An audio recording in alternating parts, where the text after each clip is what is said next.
بچا دینا کہ یونیفارم سول کوڈ یہ ایسا ہے کہ سب کو ایک کر دیا جائے. یہ دراصل دو مقصد سے کیا گیا.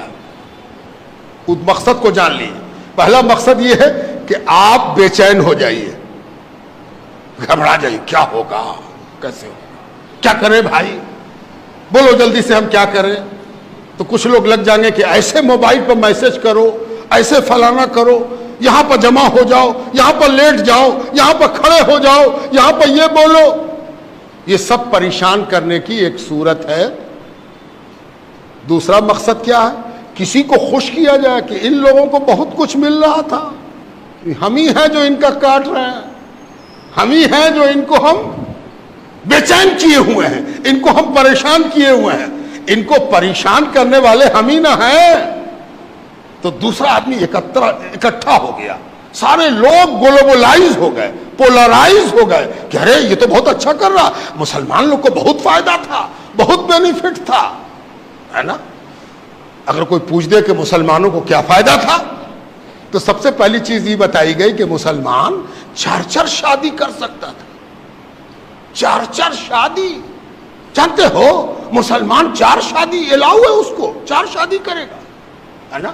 یہ ایک ہوا بنائی گئی, یہ ایک ماحول بنایا گیا, ہے نا. اور اس ماحول میں کبھی بھی سچائی سے واسطہ نہیں پڑا کہ یہاں پر ہزاروں مسلمان جمع ہیں, ذرا پوچھ تو دیجئے کہ کتنے آدمی نے 4 شادی کیا ہے, کتنے نے 2 شادی کیا ہے. یہ جو پروپیگنڈا ہے, یہ جو کہا جائے کہ نیگیٹو ایٹیچیوڈ ہے مسلمانوں کے بارے میں, یہ فضول باتیں, یہ محمل باتیں, ان سب چیزوں کو اس طرح سے بڑھایا جا رہا, اور دونوں بڑھا رہے ہیں. قانون لانے والا کہہ رہا ہے کہ ہم 4 شادی تو کرے نہیں دیں گے, اور ادھر سے بھی ایک گروپ کھڑا ہوگا کہ نہیں کہے کرے دو گے ہم کو, یہ تو میرا حق ہے, ہم کر کے رہیں گے. آپ بڑے بیدار مغز, سمجھدار, جانکار لوگ ہیں, ہم آپ کو بڑی سنجیدگی کے ساتھ یہ باتیں سمجھا رہے ہیں. یہ ایک بات یاد رکھیے اور بات ختم, وقت نہیں ہے, وقت زیادہ ہوا چاہتا, گرمی بھی شدید ہے, اللہ تعالیٰ مہربانی فرمائے.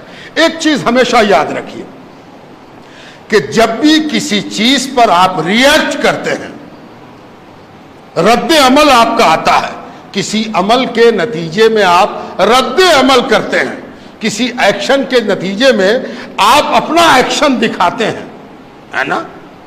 تو ہمیشہ اس بات کا خیال رکھیے کہ اس کے پروگرام کا حصہ مت بنیے, جو وہ چاہتا ہے وہ مقام مت کیجیے. اس نے کچھ سوچ کے ایکشن لیا ہے, اس نے کچھ سوچ کے ہی فتنہ چھوڑا ہے, اس نے کچھ سوچ کے فلیتا لگایا ہے. کہیں ایسا نہ ہو کہ وہ جو سوچ کے کام کیا ہے اسی کام میں ہم لگ جائیں اور وہ ہنس کے کہے ہم تو جانتے تھے کہ یہ ہوگا, ہے نا, ہم تو جانتے تھے کہ یہ ہوگا, سارا مسلمان پریشان ہے نا. لا کمیشن, کانسٹیٹیوشن, ہندوستان کا آئین کیا کہتا ہے. ہندوستان کے آئین کا ایک آرٹیکل ہے 44 آرٹیکل. وقت نہیں, ورنہ میں تو تفصیل میں جا کے آپ کو سناتا اور سمجھاتا بات کو. 44 آرٹیکل میں ہمارے آئین میں, ہمارا سمویدھان, اس میں ایک بات کہی گئی ہے کہ اس ملک کے رہنے والوں کے لیے ایک جیسا قانون ہوگا, ایک جیسا قانون ہونا چاہیے. بڑی اچھی بات ہے, اس سے کون انکار کرتا ہے. مسئلہ بات سے پیدا نہیں ہوتا, بات کے انٹرپریٹیشن سے پیدا ہوتا ہے. کیسے ہم اس بات کو لیتے ہیں اور اس بات سے کیا سمجھتے ہیں, اس سے مسئلہ پیدا ہوتا ہے.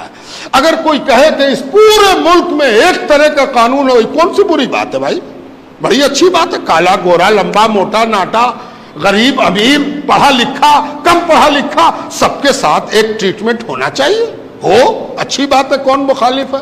اب اس کو ہم 2 طرح سے سمجھاتے ہیں. ایک مثال یہ ہے کہ اس کو ایک آدمی کہے کہ بھائی سب کے لیے تو ایک قانون ہونا چاہیے, تو آپ ہی کالر والا کرتا پہنا, یہ بغیر کالر کا پہنے ہوئے, یہ نہیں ہوگا. یا تو سب آدمی کالر والا پہنے یا سب آدمی بغیر کالر کا پہنے.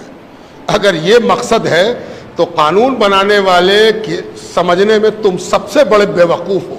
تم کو یہ بات ہی سمجھ میں نہیں آئی کہ قانون بنانے والا کیا کہہ رہا ہے.